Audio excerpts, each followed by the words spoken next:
Nah, kemudian di antara konsekuensi mencintai Allah dan dicintai oleh Allah Azza wa Jal, yaitu mencintai orang-orang yang dicintai oleh Allah Azza wa Jal. Gak mungkin ada orang mengaku cinta kepada Allah kalau dia tidak mencintai orang-orang yang dicintai oleh Allah Azza wa Jal. Dan tidak mungkin ada orang yang mengaku mencintai Allah kalau dia mencintai orang-orang yang dibenci sama Allah Azza wa Jal. Dia bilang, ana uhibbullah. Aku mencintai Allah. Dia ngaku, tapi cinta sama Yahudi yang membenci Allah Azza wa Jalla. Nggak mungkin, mustahil. Dia mengaku anak cinta kepada Allah, tapi mencintai orang-orang Nasrani yang mengatakan, na'udzubillah, Allah memiliki anak, beranak pinak. Nggak mungkin dia mengatakan aku cinta kepada Allah, sedangkan dia mencintai orang-orang yang berbuat maksiat seperti kecintaan dia kepada orang-orang yang soleh. Nggak mungkin. Nah, makanya konsekuensi dan bukti kalau dia mencintai Allah adalah dia mencintai orang-orang yang mencintai Allah Azza wa Jalla. Siapa orang-orang yang kita cintai dan mereka dicintai oleh Allah? Yang paling pertama Nabi Muhammad SAW. Yang paling pertama. Makanya kata Allah, "Qul in kuntum tuhibbunallaha fattabi'uni." Katakanlah, apabila kalian mencintai Allah, maka ikutilah aku. Ayat ini yang menunjukkan kalau kita benar-benar mencintai Allah, pasti kita ittiba, mengikuti petunjuk Nabi Muhammad sallallahu alaihi wasallam. Pasti, nggak mungkin nggak. Ya. Kemudian yang kedua, mencintai semua para nabi dan para rasul secara umum.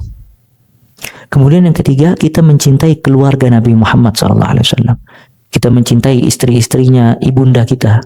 Kita mencintai anak-anaknya, kita mencintai keluarganya, menantu-menantunya, ya, karib kerabatnya yang masuk Islam, pamannya Hamzah ibn Abdul Muttalib dan yang lainnya.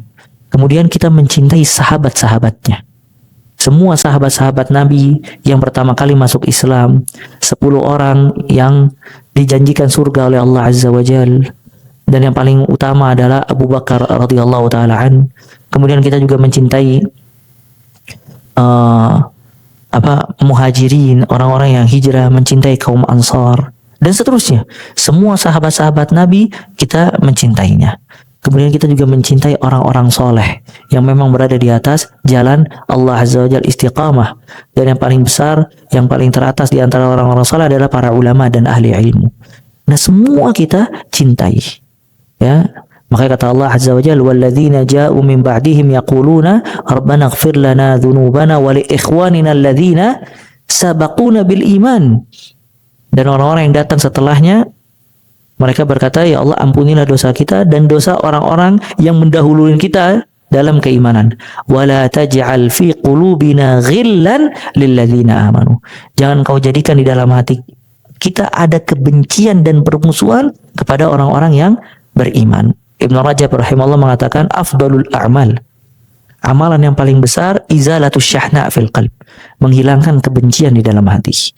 Ya, dan yang paling besar, kita hilangkan kebencian kita kepada semua orang-orang yang mereka dicintai oleh Allah Azza wa Jalla. Dari sini juga kita mengetahui bejatnya orang-orang Syiah yang dia mendoktrin kaum muslimin untuk membenci orang-orang yang wajib kita cintai, yaitu sahabat-sahabat Nabi Muhammad sallallahu alaihi wasallam.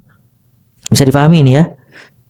Dan yang ketiga, sebagaimana kita mencintai orang-orang yang dicintai oleh Allah Azza wa Jalla, termasuk konsekuensi dari apa? Mencintai Allah Azza wa Jalla. Dan yang ketiga, nggak mungkin kita bisa meraih kecintaan Allah kecuali dengan amalan-amalan yang dicintai oleh Allah Azza wa Jalla. Allah memiliki amalan-amalan yang kalau kita beramal bisa mendekatkan diri kita kepada kecintaan kepada Allah Azza wa Jalla.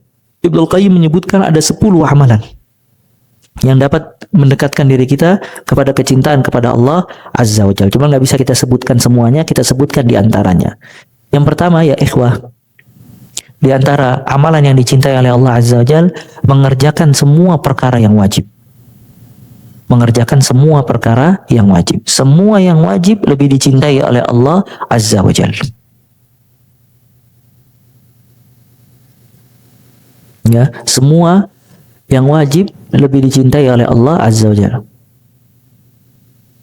Wa innal 'abda la yataqarraba ilayya wa innal 'abda la min 'amalin ahabba ilayya mimma aftaratuhu alaihi. Seorang hamba tidaklah mendekatkan diri kepadaku dari amalan yang lebih aku cintai dari perkara-perkara yang aku wajibkan. Ya. Jadi semua amalan yang wajib lebih dicintai oleh Allah Azza wa Jalla. Salat zuhur sama salat sunnah ba'diyah mana yang lebih dicintai? Hah? Zuhur. Salat subuh sama salat malam mana yang lebih dicintai? Subuh. Salat malam jam 2, Masya Allah, 1 jam. Tidur subuhnya jam 6 pagi. Ya. Makanya kata para ulama, barang siapa ia mengerjakan kewajiban kemudian meninggalkan sunnah karena kewajiban tadi, maka dia telah melakukan perbuatan yang benar. Tapi barang siapa yang melakukan sunnah dengan meninggalkan yang wajib, fahuwa maghrur, maka dia tertipu. Ya, salat malam semangat, subuh kelewat, salah. Ya, padahal salat subuh lebih dicintai oleh Allah dibandingkan salat malam. Dan semua yang wajib. Kemudian kalau kita sudah bisa yang wajib, kita tambah yang kedua, yaitu amalan-amalan sunnah. Amalan-amalan sunnah termasuk amalan-amalan yang dicintai sama Allah Azza wa Jalla. Wa innal 'abda la yataqarrabu ilayya bin nawafil hatta uhibbah.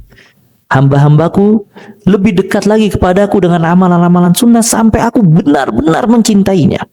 Ya, maka dia tambah lagi amalan sunnah.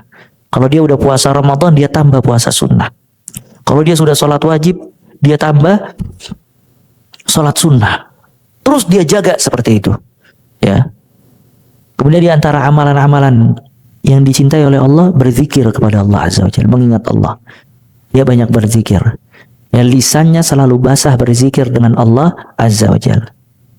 Kemudian yang keempat, zikir yang paling besar yang dicintai oleh Allah adalah baca Al-Quran, membaca Al-Quranul Karim.